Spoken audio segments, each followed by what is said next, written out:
astray, caught up in the games they play. High-speed chases gone awry, serious turns into pie in the sky. Just out of jurisdiction, laughter and a conviction. Beneath the badge in this guy. Underneath it, the awning just getting out of the weather.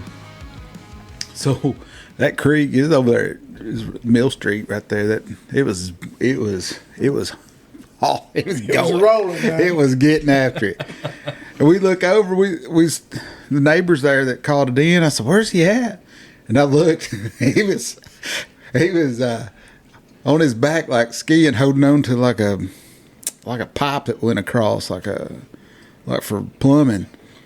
Just clapping on top of it. I'd never seen anything like that in my life. You didn't have no clothes on? Not a stitch. And they could have kept on him. He was drunk. Probably on meth. But this guy was just drunk, and he was bouncing that water like he was skiing. Like a topwater jig. I looked at Eric. I was like, "Oh my gosh, look at that!" And Daryl and him came over. You know, they jumped the creek trying to get to him. I was like, "No, Let him go. let him go." He's having too much fun. I think he'd end up at Laurel Lake. That's a good possibility. And they got him out of there, and I was like, "Gosh, he's still naked." And they would take him up to PD. He'd cut his head on a just jumping in, and we had him bandaged up, and we didn't have clothes on him yet. And one of the deputies came in. He's like, "Oh gosh!" And his woman was dispatcher. He said, "Get him covered up before she sees that. She don't want to come home with me tonight." I was like, "Yeah." Yeah, but that's kind of the stuff here that we try to keep it lighthearted. I know some of our podcasts we get into some serious stuff, but we'll just go wherever you want to go. It's fun. Yeah, just ask me. You're free to ask me anything. I'll just tell you no if I can't answer. That's fine. Then just make something up.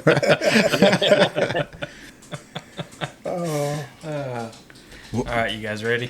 Yeah. All right, welcome back. We've got another episode for you. We're putting them out regularly again. It's kind of nice. I hope everybody's enjoying them so far. We've got me and T-Dots here. Doug's back with us again. He's a fixture. He's a fixture now. He's on the payroll. The non-existent payroll. Yeah. And then our the man of the hour is Mark Reiber. I hope I said that right. You did. Okay. Yeah, you did. Nailed it. Nailed He it. practiced that all day. Yeah. And Reiber, you're from Ohio? Correct. Yeah, Cincinnati. I work. If anybody knows, like in going northbound, southbound 75 is exit 12, but where between the walls are. If you ever been stuck between those walls on 75 south, just past GE, that's the area where I lived and worked. Okay. Is that Hamilton County? Hamilton County. Yeah. Yeah. Hamilton County. Yeah. It's the first city outside of Cincinnati. Everybody from this area knows Hamilton. Yeah. Oh yeah. So many people moved up. Yeah, Doug sent me your resume. He said it was a boring resume. Mark said Mark it. said You said it, so he just copy and pasted it. I was like, yeah, that's definitely not a boring resume. But so is law enforcement all you've done? You started in law enforcement? Yeah, I started when I think I was maybe the youngest Ohio had at the time, because I found a law that before they wouldn't let you take the test till you were 21, and then I pointed out, like, no, you can take the test, but you can't be certified or hired till you're 21. So I was able to get in before that. So yeah, I was pretty much got in. That's nice. Young man. That's a good loophole. Wish I'd have been able to do that. Now, Mark, the way you get, as far as your certification in Ohio goes, it's a little bit different in Kentucky, I think. I mean, you can go ahead and go to academy before you're ever hired with the agency. Is that right? You're correct. Yeah, and I did that. In fact, I went to a place called Scarlet Oaks Academy, but they actually were able to do that in high school. But once again, you couldn't get hired till you were 21, but they wouldn't even let you take the test till you were 21. Yeah. Oh. So, but I took the I got to the academy when I was 21, like January. No, maybe I don't know, 20. It's been so long ago. I graduated in January. I turned 21 in March, or maybe I turned 22. I don't know, whatever it was. But anyway, I was able to get in early, and so yeah, I think I started in '82. 82. Yeah, but we had to go born through it. yet. But I went to Six. University of Cincinnati for law enforcement. But Okay. then I got a chance to go to the academy, so I went and did that and left college. I got you. So you got your academy and your certification before you ever got with an agency. Yes. That's- Well, yeah. you had to get somebody to back you, which is like I think they call the word sponsor. You had to Yeah. sponsor you. Okay, So I found some little apartment that, and they made me come in on the weekends on occasion and dispatch, with no training, no nothing. Answer the phone, you're on the radio, and tell somebody where to go. It was like really no training whatsoever. And that's a job that I would never want to do. There's Yeah. no way I want to do this. And we worked out of a trailer. They just started the police department not long, but they worked out of a trailer. Oh, wow. Like a double wide or single wide type? It was single wide. But yeah. I never heard of that one. But Yeah. a new agency, I guess, or trying to get one started up, or Right, did yeah. y'all burn down or something? Oh, maybe I don't know. It was under construction. I wasn't there that long, but yeah, it was definitely out of a trailer. That's pretty awesome. Wow. Yeah. So, so what got you started? What started the itch to get into law enforcement? Well, it's funny. I was in high school, senior year, and some guy came back who was from my school, and he had a nice career in the FBI. And I was always a numbers guy, so I was like, well, I talked to him. He goes, well, they hire more accountants than they do detectives. That's what he told me back then. And I said, okay. So I thought, well, he said, but you got to do 4 years in college before you get in the FBI. So that's why I started college. But then I started riding around with a guy I knew from Arlington Heights Police Department, a neighboring community, and he used to let me ride around on third shift with him, and I just kind of caught the bug doing that. Awesome. That's the way most of us are. Yeah. Just takes one ride along. I had no idea if I liked it or not and rode with Daryl's in it. And Fell in I love. fell in love. Now, I got a little car sick, but it still, I was like, yeah, I could do this. And it was. Well, this guy, too, he had a community of, I don't know, maybe 1,000 people. I mean, the whole town wasn't more than half a mile wide and long, and it wasn't even that wide. But they called him what was it, 5 something? I forget what the numbers was. Basically, he anywhere there was anything in the county, he would go to it. He would run everywhere. He didn't care about jurisdiction. He got to call somewhere because his little town had just out of jurisdiction. Yeah, Arlington no Heights was a pretty calm little town, best I can remember. Yes, it was I think they had 4 red lights. Yeah, It was like Mayberry, really. And they were all on one street. So outside of that, they didn't have any red lights. That's It awesome. really was Mayberry. Yeah. Yeah. Yeah. So I rode with him and kind of got the bug after that. And then I was already in college for it anyway. But then decided to go to the academy, and the rest is history, I guess. How many years total did you do? Or are you still doing it? No, I've been gone a long time. Gosh, I've gone almost 30 years, 28 years. I don't even know. 20. I guess it is going on 28 years. Yeah. Wow. Fun story though. I'll tell you this though. I wound up getting fired, and won my It job back. happens. Oh yeah, no, it was good. And I won my job back, and they pretty much paid me the last 8 years not to work. Yeah, you can't beat that. no, you can't. Yeah, I need that gig. True story. They fired me, and I won my job back. And then that day before, I had the police chief arrested. I had that in my pocket, and on some theft and office charges, and had him arrested. So then I go in the meeting next day. I say, "Where's the chief?" And they's like, "Don't start that shit." Oh, sorry about that. No, you're good. You're good. We're rated Okay. M. I get it. Yeah. whatever. I usually mark explicit on most of our stuff just to CYA. Yeah, you're good. Yeah, so they pretty much came back out and said, okay, I gave them a number, and they said, and all I did was the math, like, okay, I was only making about 30,000 here at 8 years to go. I figured 10,000 pay my attorney, and I was like, okay, give me 250 and I'll quit. They said, okay. That's a good deal. Yeah. I can't. That's why can't that happen? Yeah. I don't know. You won the You, lottery. ain't got on enough, that you, one. you don't have enough time to go in the whole story of that thing. Sounds complicated. Yeah. I'd like to hear it at some point in time. It sounds. Yeah, we're just- That's a good story. Me and Dylan just looked at each other like, there is a big story behind that. Because I'm like, my whole ADHD brain can't.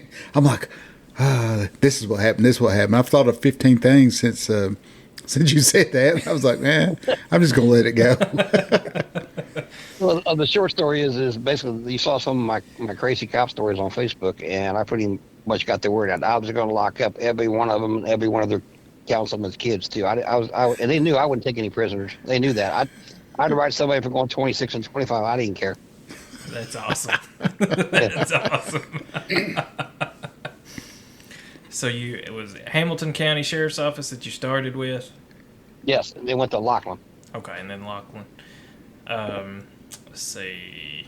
Yeah, tell us about somewhere, some. but somewhere in there, I don't know how, but because I was terrible in high school, but I was really good at taking those police civil service tests, and I was like a free agent. After I left the sheriff's department, I could have went to 4 different places. I finished first on a bunch of tests, but I chose Lachlan because that was my hometown, and they were also the 3rd highest paid in Hamilton County at that time. Well, I've worked with some highly educated officers, and the ones that are not as book smart but are more common sense usually turn out to be better officers.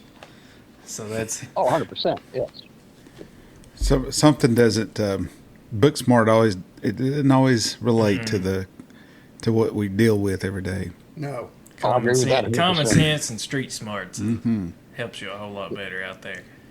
Oh, that wins every time. So once you were with the Hamilton County Sheriff's Office, how long was it before you started doing detective work? Or when you went to Lachlan, I guess. Well, let's get back to county real quick. So I in my resume I sent you, I did 30 days. Okay. And back then you had to do like 5 years in the jail before you even had a chance to get on the road. Wow. So that's where they wouldn't started you, kind of like starting out as a bailiff, but they started you out in corrections. Okay. Yeah, correct. Yeah, you had to do your 5 years in there, and they would only hire from the jail, so they wouldn't hire from anybody from another community. So that was the only way to go through, and it was a long, long wait. And well, this is kind of funny. So I'm moving one day, and been there 30 days, and that wasn't even 30 days. And I get a call. I've got some friends helping me move, and the guy says, "Yeah, this is Captain Hickey from Hamilton County Sheriff's Department. I want to come up here to the county and talk to me about a special assignment." And I'm like, "Yeah, screw you. I'm moving. I ain't got time for that crap." Because I thought it was one of the guys from jail messing with me. And I hung up on him. Phone rings back. He goes, listen, I know, I get it. There's guys that pull pranks all the time, but listen, it's Saturday, and I'm here at the headquarters. And he gave me a number and said, call that number, ask for me, and I'm working today, and I never work on Saturday. I said, okay. So I called the number, and the guy answered the phone. I said, yeah, it's Captain Hickey. And they said, no, he doesn't work on. Hold on a second. I think he is here today. And then that same voice picked up. I was like, oh, my gosh, I just told the captain, Blow off. Yeah. So that's the way I started out that interview process. And so he called me up and said they're starting this special thing. I don't know if you guys ever seen the movie 21 Jump Street. Yes. Oh yeah. So I actually did that back in '82. That's awesome. I was 22 at the time, and they sent me to Taft High School in downtown Cincinnati. So you were having to pose as a high school student. Yeah, well, yeah. I mean, I'd do anything to get out of jail. I mean, I was like, give me a chance to do something. Yeah. But I'd only been there 30 days. I already hated it. But if you think about it, you're choosing to live in jail. Yeah. So, yeah. Yeah. So anyway, I interviewed with a couple other people, and they put me in this unit, and I went back to South High School. Now this is another story. So it was South High School was probably 90% black, and I was the only person in one of my classes. And for the senior class, I mean, they all thought I was a cop. Hell, there was three people drove to school, and two of us were cops.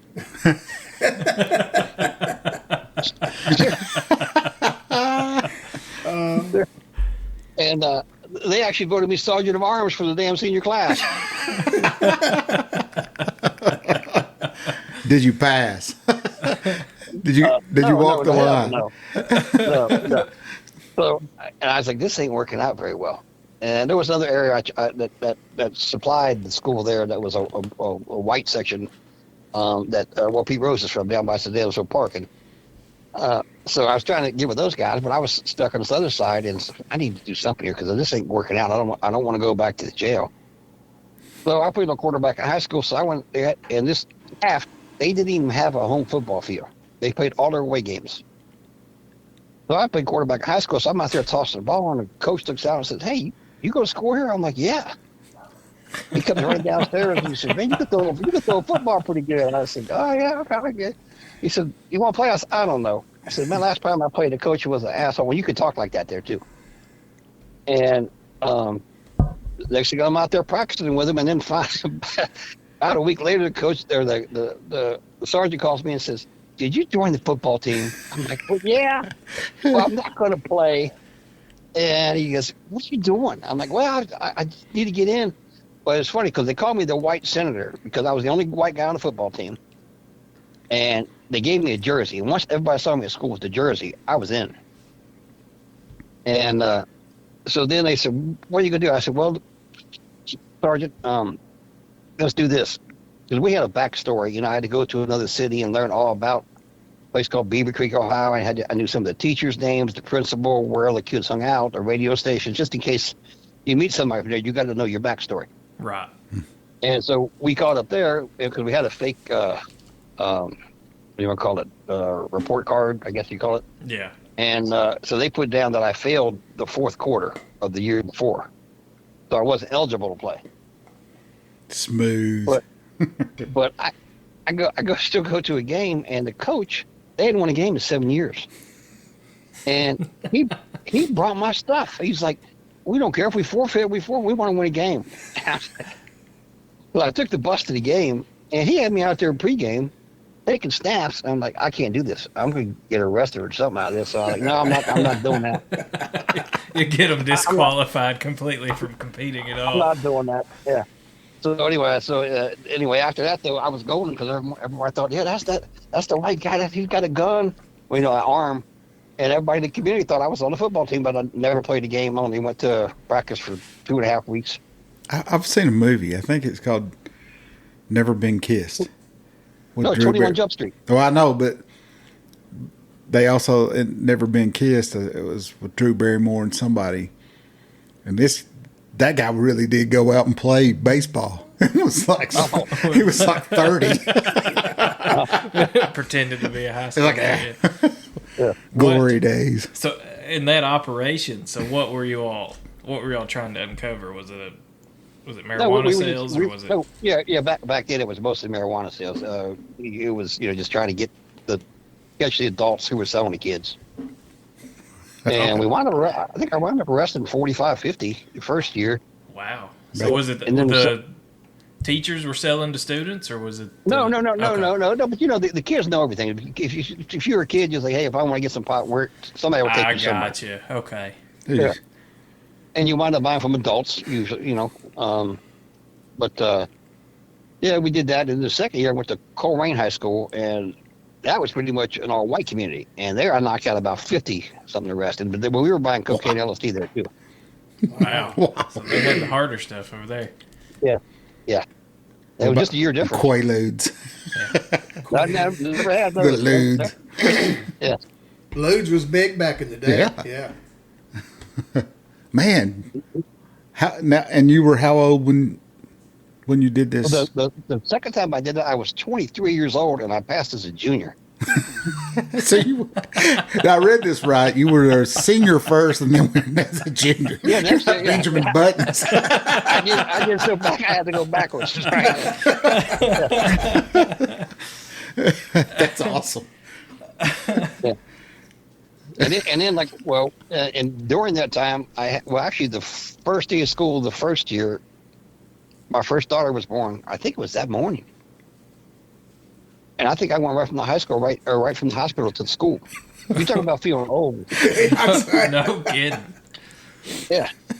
And then in the second year, my second daughter was born, and I needed some time off, so I went and grabbed the fire extinguisher, squirted all over the place, and I got suspended on purpose for something. So was it an actual suspension? Did they actually write you one out, or is it? No, the guy who suspended me didn't know. The principal didn't even know. The superintendent knew. That is. Was that amazing. the only ones privy to that information? Was just the superintendent and then the agency itself? Well, the first one, the principal knew. The second one, the superintendent knew. Okay. That's So awesome. So, yeah. You got suspended. And then the detention. second one, I actually got busted because there was a counselor.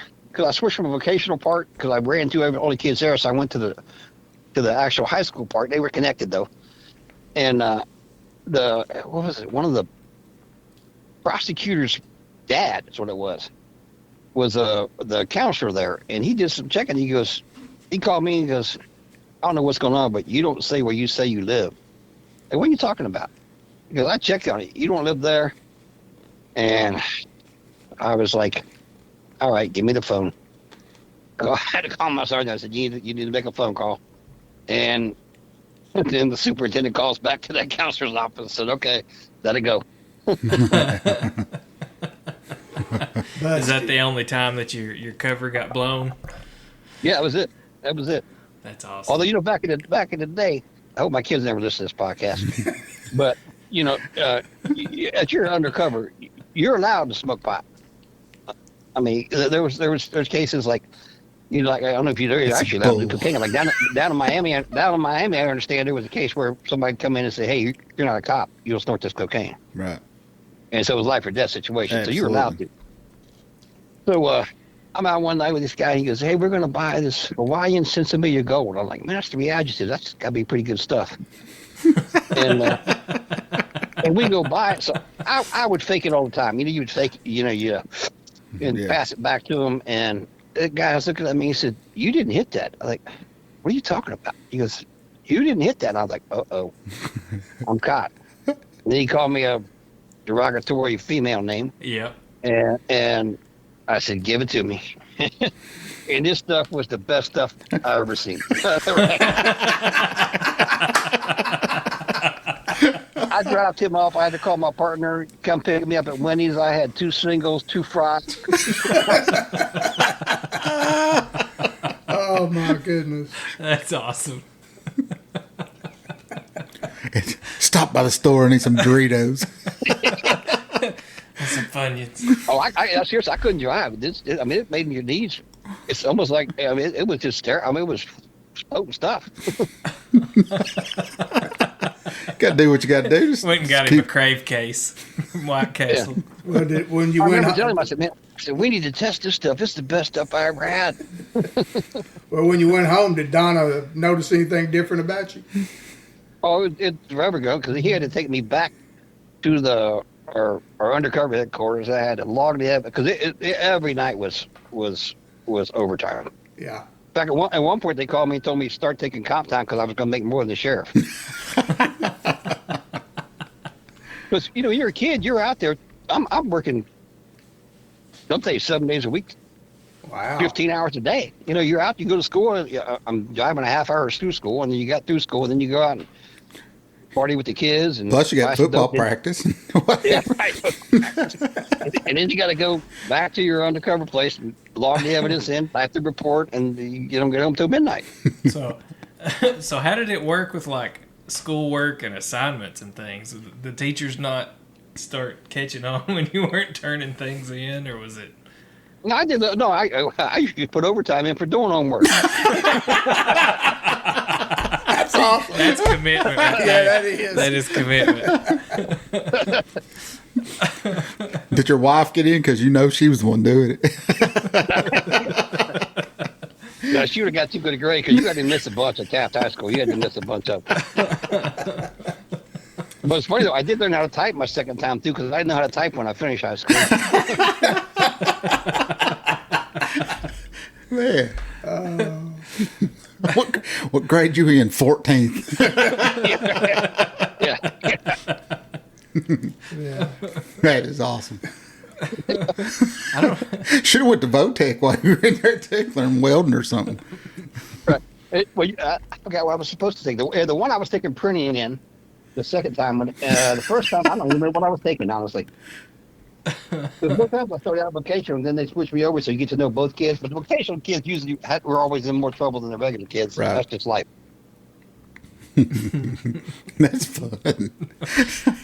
I don't think they do operations like that anymore. I try. Well, I set up a You almost can't steam. anymore because of all the social media. If you don't have a pass, no one's going to believe who you are. Well, that's true. You would have to really fabricate some social media background and. The closest I ever got to any 21 Jump Street stuff was me and Joe. That we had a horrible time with some pot sales in the school I was working, and he was like, "This kid, I got him and busted him a little bit." I said, "Man," I called the detective. I said, "I can get more here at school. We got to stop this." He said, "All right." He said, "There's enough cameras in them schools. Just make sure he doesn't go in a bathroom or somewhere off camera that we can do this." So I prepped this kid. I was like, just meet in the hallway, do a quick exchange, and go. I went straight in the bathroom. But that's what you get when I was dealing with Your I CI went to a did the different- one thing you didn't want. It's like, I'm done. Yeah. So we made the bus, and I didn't charge the kid. I just went and said, "Hey, I know what you did. Don't do it no more." So it was, I swung and missed. There you go. What do you do? They hardly ever go as planned. No, not at all. especially with the clientele I was dealing with. You can't go. Yeah. You can't go to the special classes and do that stuff. No, they don't. They don't follow directions as well. No, it's fun. So after your 21 Jump Street, what did you get into after that? I went back to my little hometown of Lachlan back then. That was like 84, end of 84. And just started doing regular patrol work. I bet that was kind of hard to go from detective work starting off to back on the road a little bit. I mean, adjustment. But thinking for me, it wasn't back on the road. I went from the jail to detective, so being on the road was new for me. I got you. So I liked it. I mean, it was fun. Plus, I always thought it was good, like when you work in your hometown. But and it was for me starting out because I knew everybody. I mean, I knew literally everyone. Now I knew most of their people's parents and grandparents. I mean, half of Lachlan was from Mount Vernon. That's true. That's right. Yeah. I mean, we had Stearns and Fosters there, and brought so many people up there for jobs. Yep. Yeah, They went up there for P&G, and right. B&G, Stearns and Fosters, GE had just started. G. Yep. And so and there was also a place called Philip Carey that made shingles, and Fox Paper Company, they made the playing cards. Yes. So that little town had, let's say, 5,000 people and 15,000 jobs. There was jobs everywhere there. Yep. I know it's a ghost town, by the way. There is so many people from right here in this area of Kentucky that went there. Yeah. And then some of them come back, and it was weird. Yeah, my grandpa, went back to Union College down here. Good friend of mine, he's like, yeah, my papa's from Knox County right here in Barberville, and I came back to Union College, played baseball, so they come back. Yeah, they do come back. Yeah, a lot of that. But anyway, so I knew I knew everybody in the town, and I was an athlete in high school, so I knew everybody in all. Because Lachlan we had a working class everybody worked the factory. Then we had a north end where it was the Procter and Gamble and GE, Stearns and Foster executives, and then we had our West Lachlan side. So we had like a little triangle of different people and I don't know, I don't want to say cultures, but I guess it was because you had the Appalachians, you had I don't know where the North Lachlan people were from actually, and then we had our black community. So it was like 3 different towns there. So a lot of interesting things went on there, I'm sure. Oh yeah. What's the population when you were patrolling? How many people lived out there then? I think it was like 5,000, and now it's under. I think it's under 3 now. It's a ghost town. Wow. Wow. Well, all the factories have gone. Yeah. All the business was gone because the only reason the other business were there because the factory was there. So they're gone. It really is like a ghost town. Yeah. How close are you to the IKEA that we have to go to all the time? About 5 miles up. Yeah, I've been right through there then. Is that Westchester? I think That's so. Westchester. When you come south and you go between those walls, that's where Lachlan is. Ah, I got you. Right next to Reading. Yes, correct. Yeah. I've been to Coleraine some. I had a friend that lived up there, and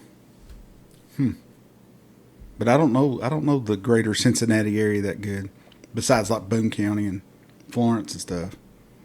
Yeah, it was pretty much what it's just the first 12 miles is Cincinnati, and then you hit 4 different like Lachlan, Evendale, Sharonville, and then Westchester. And then the other way to go is 71. Yeah. Wow. Anyway, so yeah, I was there and did my time as patrolman, and then the little town there. When you used to catch a case, it was your case. You worked it from start to finish. Yeah, I mean, and then later, if you had a difficulty, it was like somebody who would be assigned detective. Mm-hmm. I wound up getting that later. But a lot of times, you get your case, you just work it. That's how a lot of our cases we get to work from start to finish. But if it's something big, I mean, like a big burglary, big monetary value, a stabbing or a shooting or something, it's one of those you do the initial and then hand it off. But How many officers were on the street at that time, Mark, when you were there? Oh, we had I think we only had 17 guys when I started. See, it's 5,000 people, but they were policing probably all the people coming to the factories that lived other places, right? Is that how that kind of went? Yeah, for the most part, we had, the chief was there in the daytime all the time. Right. But most days we would have 2 on the road, but then probably 2 or 3 times a week we'd have 3. Depending on vacations and how the shift was working, whatever. But for the most part, it was 2 guys. Well, unlike being in Kentucky, where you have you guys call them counties down there, we call them cities. But Reading, Wyoming, Arnica, they're literally a minute and 2 minutes away. So even though we had our own little community to serve, the other police departments were so close. It wasn't like we couldn't handle it. If you needed help, they'd come and do whatever, like a mutual aid thing. Oh yeah, correct. And sometimes the mutual aid guy would get there before your guy would get there. Yep. was there a high call volume there? Well, listen to this. So we were one of the smallest communities, actually, because we went down to a village. And we later on, because we used to have our own dispatchers, and so they were on there during the daytime too. And it was a full policeman who answered the phone in case somebody came on station, and it was always the older guys that got to do that, or I should say, had to do that. Yeah. I never lied. Yeah, I never answer the phone. Yeah, that sounds But then terrible. we switched over to the Hamilton County Communication Center when the 911 system came out, and we wound up getting the most calls of anybody they had. I mean, there were townships that were 5 times our size, and we would get more calls. Wow. That's interesting. But, I said we had I-75 going right too, so you had the accidents that could match a lot of people, and we had, like I said before the phone, even though our little town was 80% locked, was 80% white, Lincoln Heights was the biggest all-black community in the United States back then. And so we had people traveling back and forth from Cincinnati, and so we always had calls. We were busy all the time. Did Lincoln Heights have their own police department? Yes. Oh, they did. Now they're patrolled by the Hamilton County Sheriff's Department now, but they disbanded. But yes, they had their own, Okay.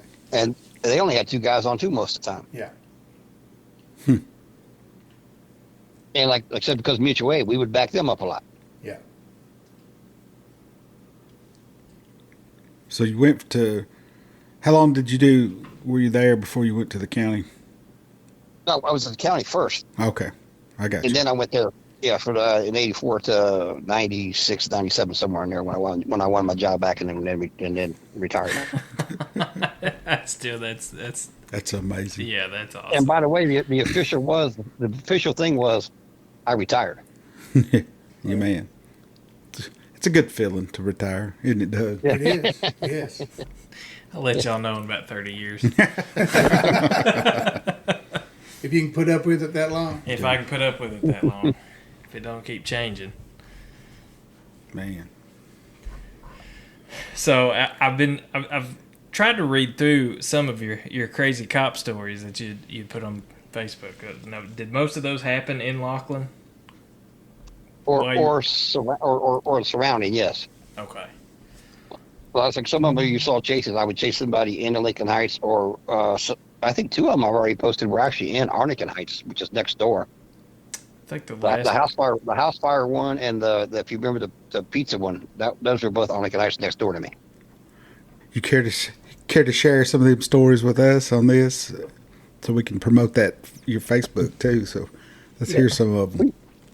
Well, the fire one, so we get a daytime call to a fire, and we get there, and it was in the other town next to me, and we pretty much got there at the same time, and this house was fully engulfed. And there's some lady on the 2nd floor yelling out a window, I need help, and she had to wait 275, 300 easy. And so in those little towns, they have their own fire departments, which is great at night because everybody's home. But daytime, everybody's not there.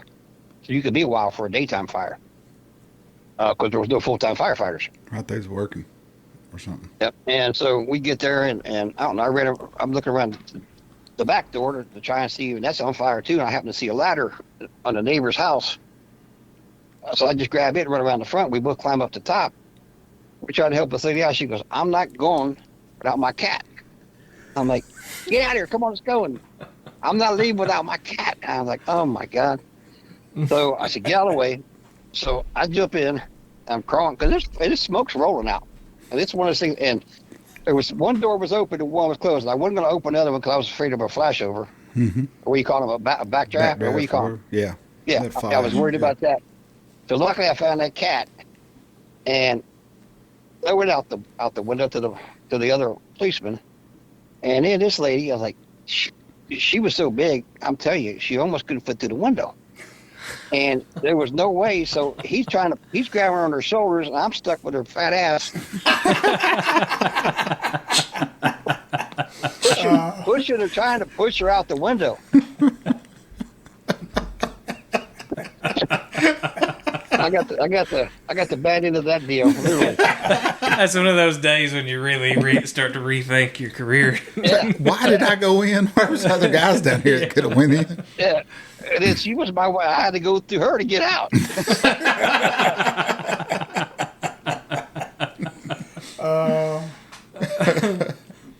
So I mean, we wind up pushing her out to get her out on the roof. And I'll be honest with you, I had lunch with the guy. I'm sorry, drinks with the guy about 3 weeks ago when we were talking about this story. And he's like, oh, yeah, I remember that. And we were talking about the cat and everything, and she wouldn't leave. And I remember, I said, how did, I think when we got done, the fire department had just showed up, and we're sitting on the roof. But there was no way she's going down that ladder. And the house is seriously in. I mean, there's flames coming out of the windows. Not smoke, flames. And we're sitting on that roof, so I'm like, fire department rolls up, and I get down, and I said, do you know how they got her off that roof? Because I think I left. And he don't remember. He kind of thinks the running department came over with a fire bucket and got her out, because the other two didn't, Lachlan Arnican didn't have one of those buckets, I don't think. I never did know how she got off that roof, and he didn't remember it either.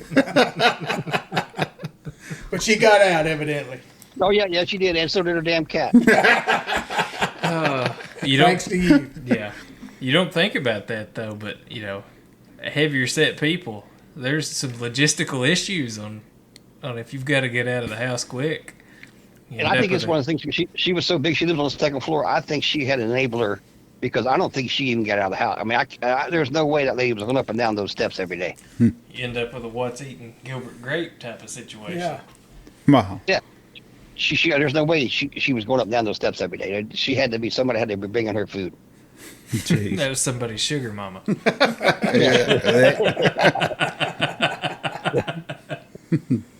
Oh, What's another one we got? So the other one I was telling you about. So we're watching this house for a while, and people used to just call me random because I grew up in the area. Like, hey, this guy's selling weed, whatever. And he was selling by the pound though.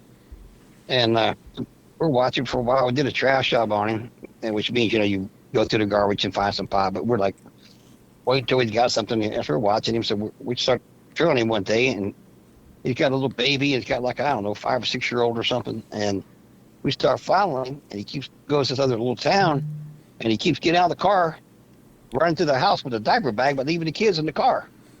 And I'm like, oh my God, we're watching him make all these deliveries.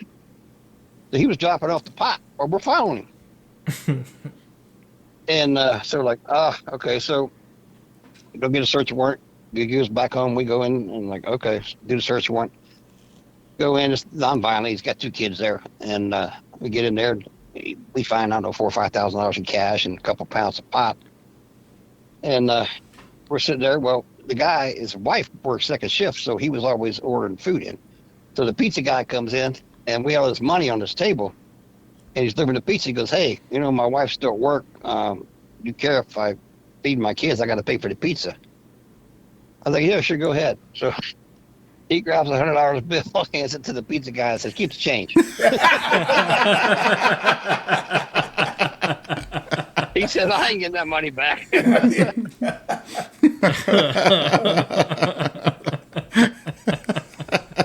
Our little 17, 8-year-old boy couldn't have been more happy. He was like, yeah. Heck yeah. Get to deliver here more often. No joke. When And I you get actually out, told him, buddy. and when he did that, I said, you know what? You can keep it. That's worth the story. Yeah.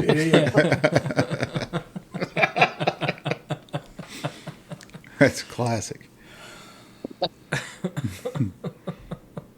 But like I said, every policeman has 100 stories like that. They're all out there. I'm just stupid enough to put them on there. Well, And I told Doug earlier, the best ones we can't even tell.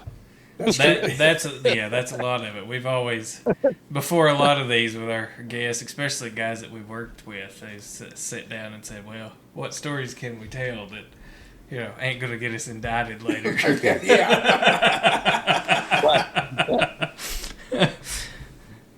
Yeah, And the statute of limitations ran out on mine, but I still got some friends who are working, so I still can't do it. Yeah, you gotta watch out for that too. You don't want to incriminate them.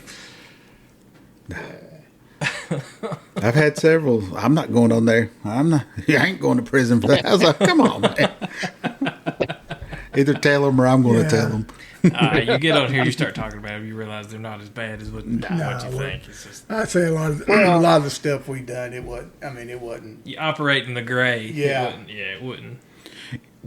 I think through it all, through this podcast and stuff, and hearing some of these stories, it's been therapy, but it's also, it's just good for, to shed a light on the human side of policing.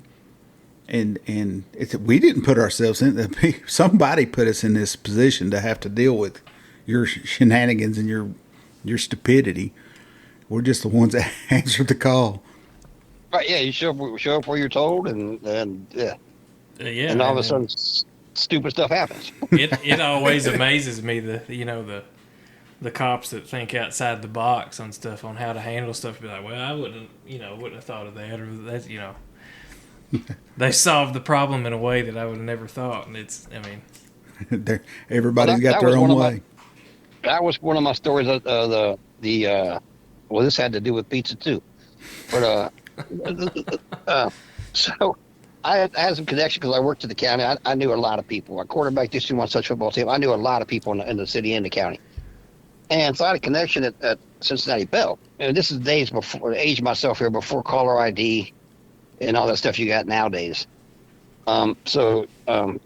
Anyway, they're working on this homicide case, and one of the guys who's working on our department I didn't like too much, and I was actually ordered not to work on this case actually. But anyway, there was a BCI, which is Bureau of Criminal Investigation here in Ohio. He was also working on the case because it was a homicide, and the detective that's working on our department asked me, "Hey, I know you got this connection to Cincinnati Bell. Can you?"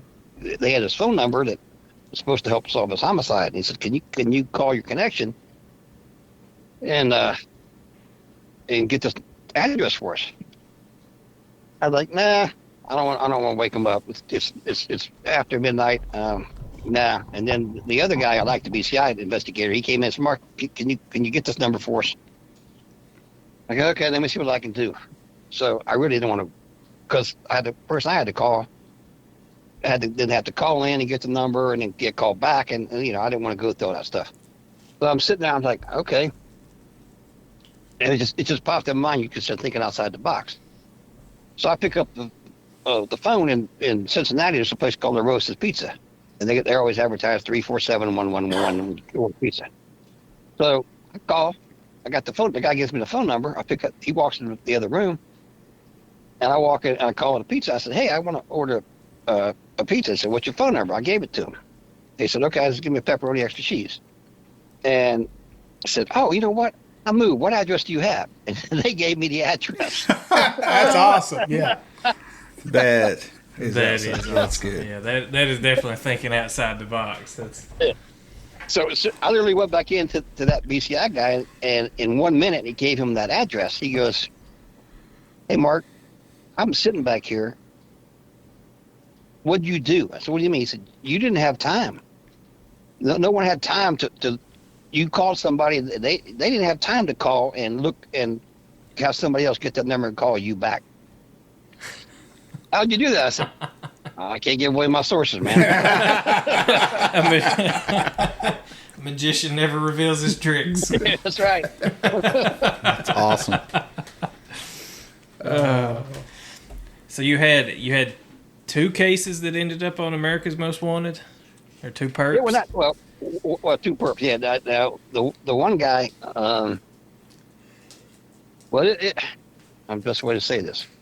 Well, yeah, I think one's dead. He got killed. He got killed after they aired it that night. Oh wow! Wow.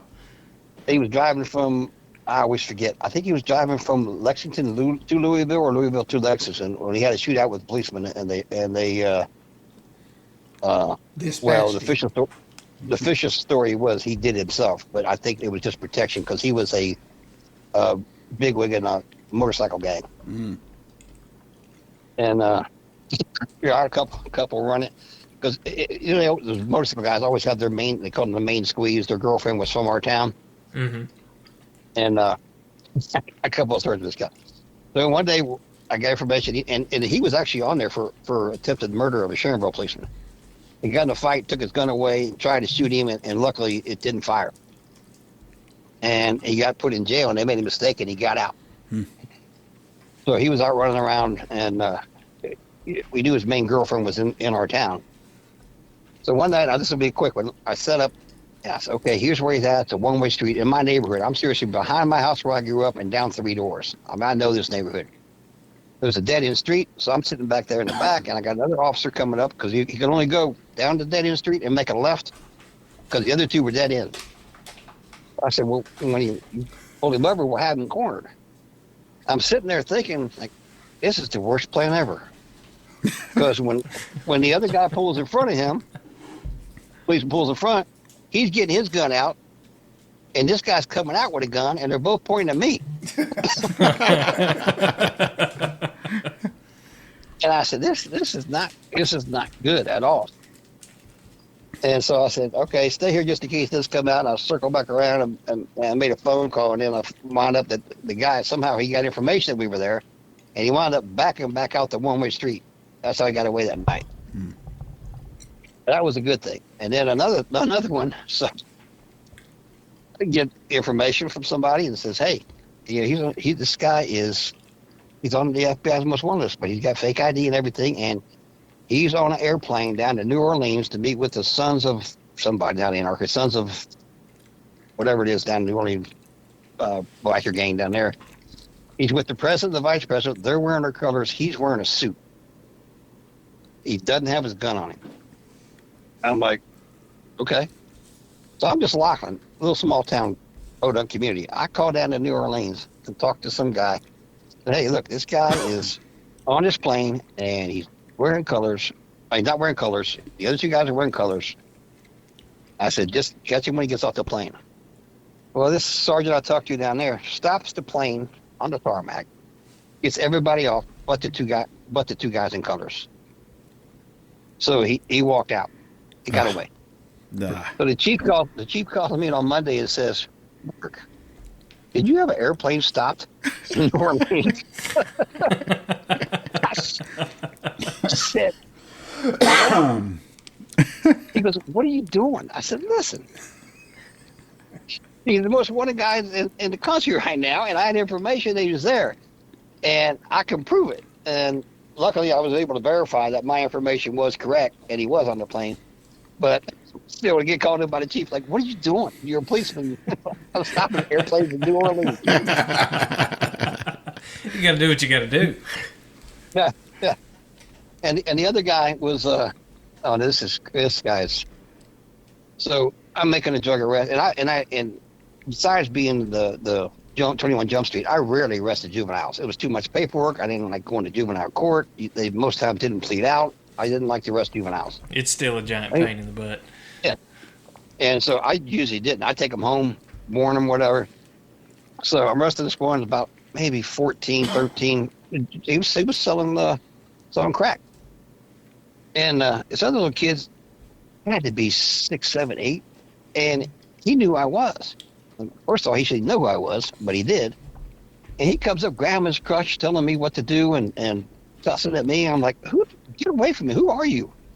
And he says, I know who you are, and you can do this. And I was like, my God, what is this kid? And so I got his name, and I remember he stopped it. He gave the other kids, like, hey, man, here's $1. I hear they won't give you bus fare when they let you out. I'm like, what are you talking about? So I'm like, okay, I don't know what this kid is, but I guess it was, you always heard about crack babies. Well, this was one of the first ones. That was the prototype, huh? Yeah. So I go to school the next day, and a guy I graduated with was a I think assistant principal there or something. I said, hey, you have the Antichrist coming up. He goes, what? I'm telling you, this kid is. And I arrested his mom too because she had a crack house, and I went in there one time and she didn't even have a power on with this baby. Shouldn't have the baby. But anyway, it goes years. I don't see him again. I don't know where he went to. He must have left Lachlan. Anyway, so I'm driving down the street one day in Lincoln Heights, and all of a sudden somebody else effed the police. And I about locked my car up, throw it in park to get out. And this was Jackson Street, Lincoln Heights, which is crack capital back then. I mean, it was one of the biggest places anywhere in Ohio, probably anywhere to buy crack. And they were just lined up.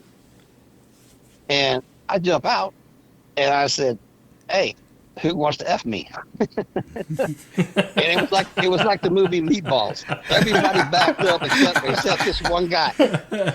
Everybody looked around and backed up, and he just stood there.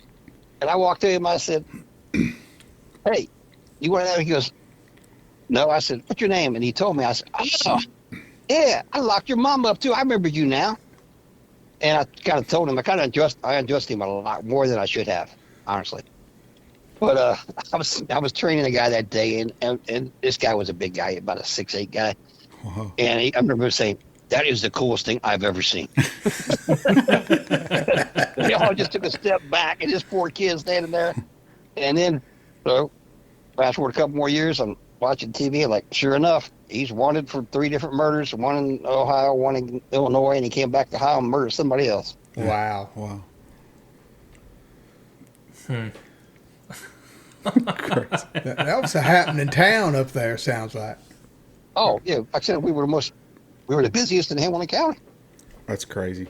That is unbelievable. And by the way, I worked third because I had kids and I liked coaching my kids and being with my kids. So I would trade all my first. We had rotating shifts, but I traded all my first and seconds for the third shift, so I could be off and coach the kids and be there. And second shift you can't make any games. First shift you miss all the school stuff.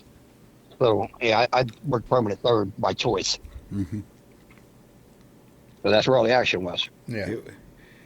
That third You're shift's a hard definitely shift, though. Oh yeah, it takes toll on your body. I It think does. this day. Me and Doug worked plenty of night shifts together. We did, yes. Had a ball. We did. I've Yeah, that's spent the best most thing of my about career football. on thirds. Yeah, that's the best thing. There's no supervisors either. No. And you just No happen brass, to be, you just anyway. happen to be good friends with the supervisor. That's that right. makes it a plus. Yeah. We Well, most of the time after later in my career, well, not even later, even younger, I was usually one in charge because I was. All the old guys like to work the dispatcher, and then the other old guys like to trade off for first shift. So most time I was the OIC. Yeah. I remember going back to the police. I remember one time this juvenile up at the school I was working, he had a tattoo. Some reason he decided to put F the cop. So I knew it was me. And because I had to deal with him a bunch. And he came out there, and I guess the assistant principal said, "Hey, he's got a new tattoo that's got your name all over it." And I was like, "Oh." I looked at it, and sure enough, he did. F the cop, right above his Mom's Mom. name. his "I love mom" tattoo. I was like, serious? Choices were made. They weren't good ones, but choices were made. Yeah. I was like, wow. I've rated higher than mom on that one. I was like, I guess the regrets now. I hope he got it covered. We just arrested a guy the other day that has F the police tattooed down his spine. Wow. Of course, they took pictures. But Why would you know? You got to live the I wonder if his boyfriend in prison put that on him. Yeah. He's definitely holding somebody's pocket right now. It's funny. So do you miss it, Mark? Yeah, I mean, I say this, and unfortunately for my brother officers today, they can't have the fun that we used to. Oh, I no. used to. No. I mean, I'd have my own TV show or be in jail myself. So No, we've talked about that many times. I started in 2016, and it's changed so much just from then, let alone from what it used to be prior to that. It's not the same job anymore. not even close. Right. And back then we had pretty much full support. And Kentucky's still strong, but like Cincinnati's a disaster right now. Oh, yeah. Yeah, I couldn't imagine. Yeah, we've been pretty lucky, pretty blessed to be. I mean, you've got a lot. Your loud minority, but the majority is still pretty well. I heard a protest today while I was working. They were out. The elderly bunch were protesting the new big beautiful bill. It was all in their 70s and 80s out there holding a coffin up. Well, they're protesting it for. I guess they think they're going to get their Lose their Social Social Security. Security. They protest all the time up there over something. So I was just like, Never gonna wow. happen. That's you got- 70, 80 hauling a coffin around. I was like, well, they are getting ready to have to use that thing. I hope it's a good one. It's like the old couple that I dealt with the other day. They're like 75, both of them. And they're fighting and feuding, wanting a divorce, domesticate. And I was like, if y'all just wait a couple of years, you won't have to worry about none of this. Just let nature take its course. Yeah, there. it just, you go to your room, you go to yours. And So what year did you retire in then? 96. 96. But I had a year off where then I won my job back in 97, and then that's when I retired. But then you kind of went into your own business. Is that right? Yeah, I created a little sports sporting goods item I did pretty well on. Yeah. So, So whenever girls play sports, they always roll their t-shirt sleeves up. Yeah. Oh, yeah. I got a patent little. Basically, it's a Velcro strap that wraps around, holds the sleeves up, and we put soccer balls on them, softballs on them. Wow. That's awesome. I'd never thought of that, but That's how you make money. yeah. Is Yeah. thinking of something somebody needs. I think we sold like 8 million of them. Oh my gosh. Jeez. So dumb cop gets lucky. Is that what? I would. I'm dumber. That's gotta be a way. I'm gonna make billions. I wouldn't say that's too dumb. Created a product that sold millions. So. Wow. Well, congratulations. Yeah, been a fun ride. Of course, my wife's been with me the whole time. I don't know how she put up with it, but she did. She's a good, and I love her to death. Yeah. You got some good youngins, too. I love them to death. Well, I'm jury's still out on them for me. You get to be, I heard you're getting ready to be a new grandpa. Yeah, I am. Now, the grandkids are awesome. I love them. Yeah. Kids sometimes, you know. Oh my gosh. Well, would you go back and do it all over again? If the situation was different. The kid part? No, the police. Policing. I don't know if we want you to answer the kid part. They may listen to this podcast. Yeah, the police thing. Yeah, it was fun, and it was entertainment, and it was always doing something. Front row seat to the greatest show in the world. Yep. You know, it's funny because I got to the point, and Donna will get on me if she listens to this because she says egotistical sometimes I am. But sometimes I felt like I was putting on a show for those residents there. 'Cause I was always chasing people and just doing stupid stuff. Like I'd go down the street, one-way street, the wrong way a lot. Because the dope boys were always looking the other way. That's right. Yeah, Lordy. Used it to your advantage. And I'd pull up, and I'd just stand there with them. They didn't know what the hell. They can't make no money. I'd sit there like, well, I'm either going to pull away, and then I'm going to get called here. I'm just going to stand here and make them leave. That's awesome. It's fun stuff.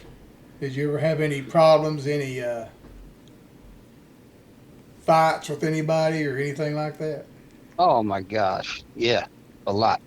I put one on the one on the crazy cop thing. I put that one on there. But yeah, if for some reason I don't know why, I chased a lot of people. I'm talking, you know, if a policeman, I would guess most policemen, if you're in a real full pursuit, I don't know what people. What do you think? What somebody does a career 10 or 15? Yeah. Yeah. I well above 50 to 75. Wow. Jeez. I would chase Everybody's them people. And same with car chases. I mean real car chases where you're going, well, you can't do anymore, like 100 miles an hour, or flying through. You know, back then you could run through. I mean, with caution, stop signs and red lights and stuff.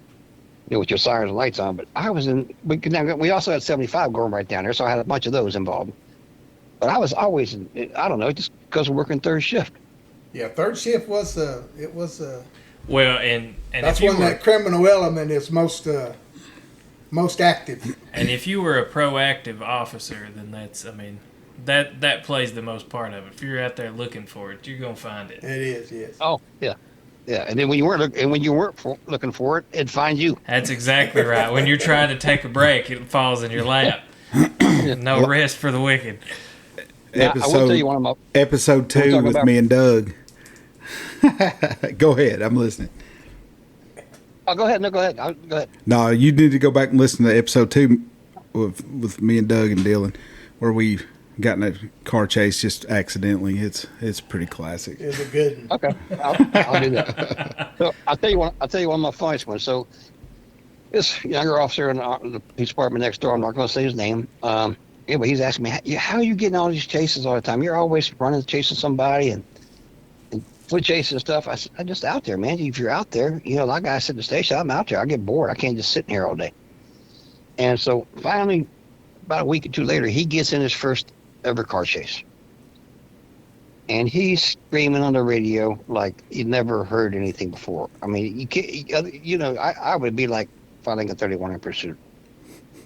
If I didn't want your location, I'd say southbound Wayne Avenue, approaching whatever car it was, and just keep calm about it. He's yelling and screaming like, oh my God, I couldn't even tell him where I was. So I'm like, okay, I know where this is going to wind up at. So I go up to that area. I'm sitting there. There it comes. He goes by me. So he didn't even know I'm there. And they jump out and let the car roll, which, you got to stay with the car and make sure it doesn't hit anybody else or another car or whatever. So he had a little gap in there. So those guys take off running through these woods. So no one knows I'm still there. I'm like a ninja. I'm following. I catch the first, and the guys don't know I'm chasing them either. I catch the first guy, throw him over, and I handcuff him to a fence and go after the second guy. Don't even tell anybody I've done it yet because he's still screaming on the damn radio. And so finally he's yelling down 531. I'm in pursuit of male black, and I got him at gunpoint, and he's handcuffed to a fence. You'd already caught the guy. I already caught the guy handcuffed, and didn't even tell him anybody was there. Was on after the next guy. And he switches over to Channel 2 and starts cussing me out because Channel 2 only goes like a half-mile radius. Yeah. And Channel 1 goes countywide. And because he knew I was done it because it was his disappointment in that radio. I wish I just somehow got that back in the day. And he's got him a gunpoint. He's already handcuffed to a fence. So the other guy gets over that fence, and it's late. It's 4:30, 5 o'clock in the morning. And it was a perimeter. I said, hey, you guys go. I tell them where I was. Then I said, set a perimeter. They're like, hey, we're going to call in a dog. And I'm like, I'm not waiting on no damn dog. I mean, they had come from Forest Park, and they set up, and it just takes forever. I'm like, I ain't got time for this. It's not even my town anymore. Arlington Heights started it, went through Lockwood, ended up in Lincoln Heights. I ain't part of this, except I arrested that guy. So I'm like, hey, you get here, and what are you going to do? I said, watch this. I yell, release the dog. I go, woof, woof, woof, woof, woof. Guy gets up and takes off running. Oh, yeah.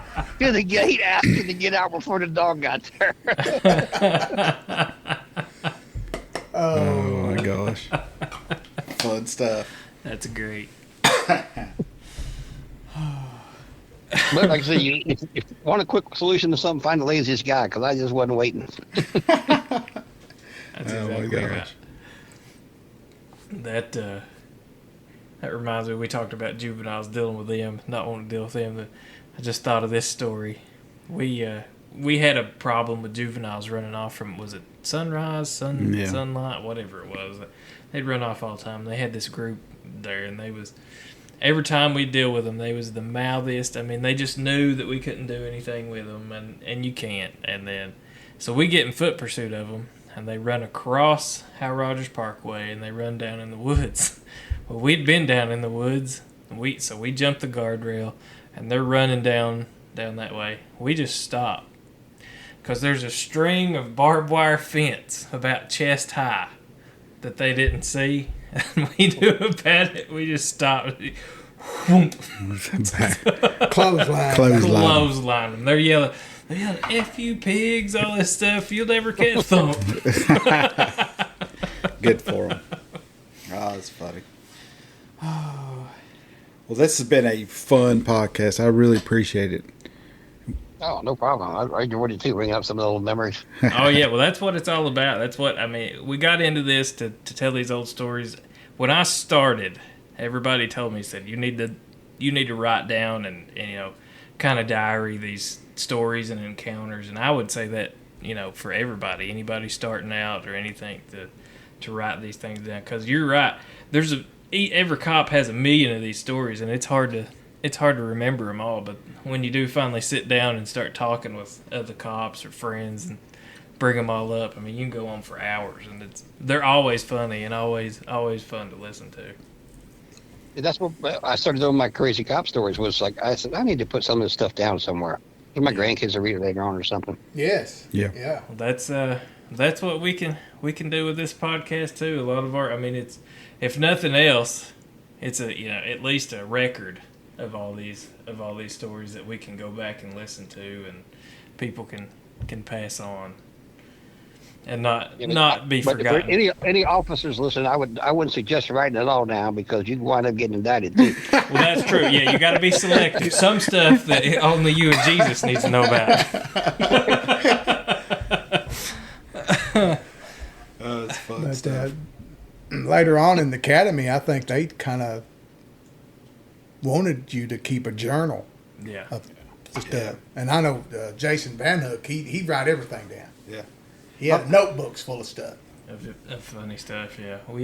We'd always joked around at the PD of making a bathroom book, and it was just each story is just exactly one poop long of all our police stories. Long stories, yeah, your legs go numb. So. Yeah. Oh my gosh. Well, Mark, we've enjoyed it. I've thoroughly enjoyed it. Your stories are That was hilarious. fun. Thanks for having me on. If you ever need a follow up, give me a Absolutely. call. We'll call you back. You think of some more, we'll reload and restart again. Might even make a road trip. Yeah. We'll come up. Oh, that would be fun. Or you could come down here, either one. Oh, you know what? I could do that maybe. Yeah. Oh, you're not in Mount Vernon, though, are you? No, I'm in London. Oh, London. Okay. Oh, that's We're all in London, yeah. Yeah. Yeah, just about 20 minutes. Yeah, we're not far from Mount Vernon. You was here once before, wasn't? Didn't you come down when Dad passed away?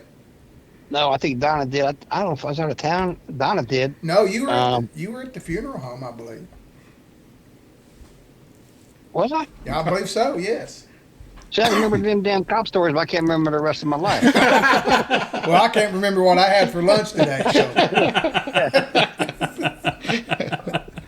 Oh my gosh.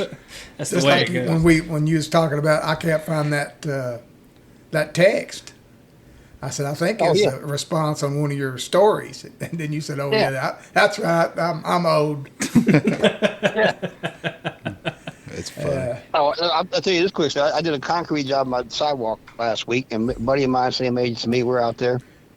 It took us 5 hours work combined, but we wasted probably, I don't know, good 30 minutes each. We'd put something down, a pencil or a hammer or a damn tape measure, and we spent half the time sitting looking around for stuff that's right there.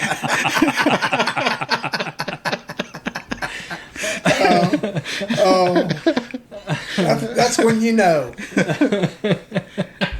Either you know it or you hire it done. It got done, man. You don't have to worry about the journey. It's about the destination.